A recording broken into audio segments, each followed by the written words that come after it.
ചെന്നൈ ഇപ്പോൾ സൂചിപ്പിച്ചതുപോലെ തന്നെ മുൻപ് വലിയ പ്രളയത്തെ അതിജീവിച്ചതാണ്, കണ്ടതാണ്. പക്ഷേ നഗരത്തിൽ വലിയ വെള്ളക്കെട്ട് രൂപപ്പെട്ടാൽ അത് ഒഴിഞ്ഞു പോകാനൊക്കെ ഒരുപാട് സമയമെടുക്കുന്ന ഒരു സ്ഥലമാണ്. മാത്രമല്ല നഗരവികസനത്തിൻ്റെ ഭാഗമായി ഇപ്പോൾ വലിയ നിർമ്മാണങ്ങൾ നടക്കുന്നു.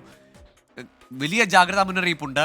ഏത് നിലയ്ക്കാണ് ഈ ഫിൻജാൽ ചുഴലിക്കാറ്റിനെ ചെന്നൈ നേരിടാൻ ഒരുങ്ങുന്നത്? മുഖ്യമന്ത്രി അടക്കം വലിയ ആത്മവിശ്വാസം പ്രകടിപ്പിക്കുന്നുണ്ട്. MK സ്റ്റാലിൻ അടക്കം നിർദ്ദേശങ്ങളോട് ചെന്നൈ ജനതയും ക്രിയാത്മകമായി പ്രതികരിക്കുന്നു എന്നാണ് നമ്മൾ അവിടുത്തെ ദൃശ്യങ്ങളിലടക്കം മനസ്സിലാക്കുന്നത്. ഗൂഗിൾ, ഈ ബംഗാൾ ഉൾക്കടലിൽ രൂപപ്പെട്ടിരിക്കുന്ന ന്യൂനമർദ്ദമാണ് ഇപ്പോൾ ഫിൻജാൽ. അതിനെ ഫെങ്കൽ എന്നും പറയുന്നുണ്ട്. ഫിൻജാൽ അല്ലെങ്കിൽ ഫെങ്കൽ ചുഴലിക്കാറ്റായി രൂപം കൊണ്ടിരിക്കുന്നത്. ഇത് രാത്രിയോടുകൂടി തമിഴ്നാട് തീരം തൊടും എന്നുള്ളതാണ്. സ്വാഭാവികമായും ഈ ചുഴലിക്കാറ്റ് മണിക്കൂറിൽ 90 മുതൽ 100 കിലോമീറ്റർ വരെ വേഗതയിൽ ആഞ്ഞടിക്കുന്ന ചുഴലിക്കാറ്റ് എന്നതാണ് കാലാവസ്ഥ നിരീക്ഷണ കേന്ദ്രം നമുക്ക് മുന്നിൽ വരച്ചിടുന്ന ചിത്രം. അങ്ങനെയാണെങ്കിൽ സ്വാഭാവികമായും തമിഴ്നാട്ടിലെ ഒട്ടുമിക്ക പ്രദേശങ്ങളിലെയും ശക്തമായ കാറ്റിനും മഴയ്ക്കും ഒക്കെ ഇടവരുത്തുന്ന ഒരു ചുഴലിക്കാറ്റായി ഇത് മാറും എന്നത് ഉറപ്പാണ്. അത് മുൻകൂട്ടി കണ്ടുള്ള മുൻകരുതൽ നടപടികളാണ് തമിഴ്നാട് സർക്കാർ ഇപ്പോൾ സ്വീകരിച്ചിരിക്കുന്നത്. നേരത്തെ ഗൂഗിൾ പറഞ്ഞതുപോലെ തന്നെ ഒരു പ്രളയം കണ്ടതാണ് ചെന്നൈ. ഇതിനു മുൻപ് പല സന്ദർഭങ്ങളിലും ഇങ്ങനെ അതിശക്തമായ മഴ ചെന്നൈ നഗരത്തെ വെള്ളത്തിലാഴ്ത്തിയിരിക്കുന്ന സാഹചര്യം ഉണ്ടായിട്ടുണ്ട്. അതുകൊണ്ട് തന്നെ താഴ്ന്ന പ്രദേശങ്ങളിൽ കഴിയുന്നവർ ജാഗ്രതാ നിർദ്ദേശം നൽകിയിട്ടുണ്ട്. അവരെ മാറ്റിപ്പാർപ്പിക്കാനുള്ള സൗകര്യങ്ങൾ ഒരുക്കിയിട്ടുണ്ട്. 2000-ലേറെ ദുരന്ത നിവാരണ കേന്ദ്രങ്ങൾ തുടങ്ങിയിട്ടുണ്ട്. അതായത് ഇന്ന് വൈകിട്ടോടുകൂടി ഈ ന്യൂനമർദ്ദം ചുഴലിക്കാറ്റായി മാറുകയും രാത്രിയോടുകൂടി അത് തമിഴ്നാട് തീരം തൊടും എന്നുള്ളതുമാണ് അറിയാൻ കഴിഞ്ഞിരിക്കുന്നത്. തമിഴ്നാട്ടിലെ ഏതാണ്ട് 9 ജില്ലകളിലായി ജനങ്ങളെ മാറ്റിപ്പാർപ്പിക്കാൻ വേണ്ടിയാണ് 2000-ലേറെ ദുരിതാശ്വാസ കേന്ദ്രങ്ങൾ തയ്യാറാക്കിയിട്ടുള്ളത്. ഇത് നേരത്തെ തന്നെ തമിഴ്നാട് സർക്കാർ അറിയിക്കുകയും ചെയ്തിട്ടുണ്ട്.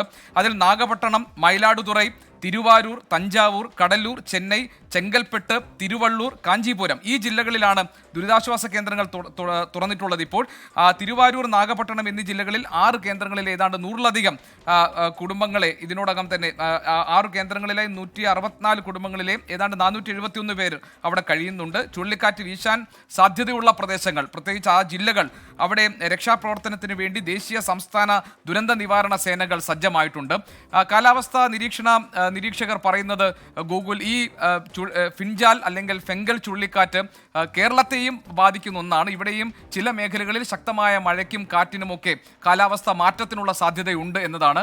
അതുകൊണ്ട് തീരപ്രദേശത്ത് കഴിയുന്നവർക്ക് ജാഗ്രതാ നിർദ്ദേശം നൽകേണ്ടതുണ്ട്. അതോടൊപ്പം തന്നെ മീൻ പിടിക്കാൻ പോകുന്നവർക്കുള്ള മുൻകരുതൽ നിർദ്ദേശങ്ങളും നിലനിൽക്കുന്നുണ്ട്. നേരത്തെ സൂചിപ്പിച്ചതുപോലെ തന്നെ പ്രധാനമായും തമിഴ്നാട്ടിൽ ശക്തമായ കാറ്റും മഴയും അത് ഈ ഫിൻജാൽ ചുഴലിക്കാറ്റിന് മുന്നോടിയായി ഇപ്പോൾ തന്നെ തമിഴ്നാട്ടിൽ അനുഭവപ്പെടുന്നുണ്ട്. അതിൻ്റെ ഭാഗമായിട്ടുള്ള ബുദ്ധിമുട്ടുകൾ അവിടുത്തെ ജനതയ്ക്ക് ഉണ്ട് താനും. ഏതായാലും നമുക്ക് പലരുടെയും പ്രതികരണങ്ങൾ കണ്ടു. ചിലർക്കൊക്കെ അവരുടെ ജോലി സംബന്ധമായ തിരക്കുകൾ കാരണം അവർക്ക് എവിടേക്കെങ്കിലും സുരക്ഷിത കേന്ദ്രങ്ങളിലേക്കൊന്നും മാറാൻ കഴിയാത്ത സാഹചര്യം പോലും ഉണ്ട് എന്നാണ് നേരത്തെ നമ്മളൊരു പ്രതികരണത്തിൽ നിന്ന് മനസ്സിലാക്കിയത്. ഇപ്പോഴേതായാലും ഈ ചുഴലിക്കാറ്റിൻ്റെ തീവ്രത സംബന്ധിച്ച് നമ്മുടെ മുന്നിലുള്ള ഒരു ചിത്രം മണിക്കൂറിൽ 100 കിലോമീറ്റർ 90 മുതൽ 100 കിലോമീറ്റർ വരെ വേഗതയിൽ ആഞ്ഞടിക്കുന്ന ചുഴലിക്കാറ്റ് എന്നുള്ളതാണ്. മറ്റ് അപ്ഡേറ്റുകൾ ഇപ്പോൾ വന്നുകൊണ്ടിരിക്കുന്നു. അത് ഏതാണ്ട് രാത്രിയോടുകൂടിയായിരിക്കും ചുഴലിക്കാറ്റ് തമിഴ്നാട് തീരം തൊടുക എന്നുള്ളതാണ്. അപകട മേഖല എന്ന് കരുതുന്ന ഇടങ്ങളിൽ പ്രധാനപ്പെട്ട മേഖലകൾ തിരിച്ചുള്ള മുൻകരുതൽ നടപടികൾ ഒരുക്കിയിട്ടുണ്ട്. ഇപ്പോൾ സ്കൂളുകളൊക്കെ അടയ്ക്കാനുള്ള നിർദ്ദേശം നൽകിയിട്ടുണ്ട്. ശക്തമായ കാറ്റും മഴയും ആ ഒരു മുന്നറിയിപ്പ് ഇപ്പോൾ നൽകിയിട്ടുണ്ട്. പലയിടങ്ങളിലും അത് നമുക്ക് കാണാനും കഴിയുന്നുണ്ട്. താഴ്ന്ന പ്രദേശങ്ങളിലൊക്കെ വെള്ളക്കെട്ട് രൂപം കൊണ്ടിട്ടുണ്ട്. നഗരപ്രദേശങ്ങളിൽ, പ്രത്യേകിച്ച് നഗരമേഖലകൾ, തിരക്കുള്ള മേഖലകളിലൊക്കെ ഇപ്പോൾ വെള്ളക്കെട്ട് രൂപം കൊണ്ട് നമുക്ക് കാണാൻ കഴിയുന്നുണ്ട്. ഏതായാലും ഇന്ന് തമിഴ്നാട് മുഖ്യമന്ത്രി MK സ്റ്റാലിൻ ചെന്നൈയിലെ സാഹചര്യം എന്താണ് എന്ന് വിലയിരുത്തിയിരുന്നു.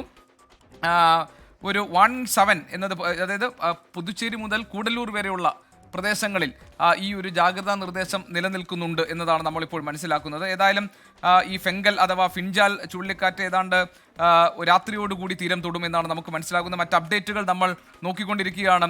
അവിടുത്തെ ജനങ്ങൾ സുരക്ഷിതരായിരിക്കേണ്ടതാണ്. അവരെ മാറ്റി താമസിക്കേണ്ടവരെ അങ്ങനെ മാറ്റി പാർപ്പിക്കുന്നുണ്ട്. ദുരിതാശ്വാസ കേന്ദ്രങ്ങൾ തുറന്നിട്ടുണ്ട്. ജാഗ്രതാ നിർദ്ദേശങ്ങൾ നൽകിയിട്ടുണ്ട്. അതുകൊണ്ട് സുരക്ഷിതമായ ഇടങ്ങളിൽ നിൽക്കേണ്ടതാണ് ജനങ്ങൾ എന്ന മുന്നറിയിപ്പാണ് ഇപ്പോൾ ഉള്ളത്. ഗൂഗിൾ, തീർച്ചയായും ഇപ്പോൾ നമ്മളുടെ സ്ക്രീനിൽ ഹെൽപ്പ് ലൈൻ നമ്പർ കൂടി നമ്മൾ കാണിക്കുന്നുണ്ട്. ഏതെങ്കിലും തരത്തിൽ അവിടുത്തെ വിവരങ്ങൾ അറിയാൻ കഴിയുന്നില്ല എന്ന ഘട്ടത്തിൽ മാത്രം ആ ഹെൽപ്പ് ലൈൻ നമ്പർ ഉപയോഗിക്കുക. നിലവിൽ അത്തരത്തിലൊരു ആശങ്കാജനകമായ സാഹചര്യം അവിടെയില്ല. വെള്ളക്കെട്ട് വെള്ളത്തിന് രൂപപ്പെട്ടിട്ടുണ്ടെങ്കിലും ആളുകളെ മാറ്റി പാർപ്പിക്കുന്നുണ്ട്.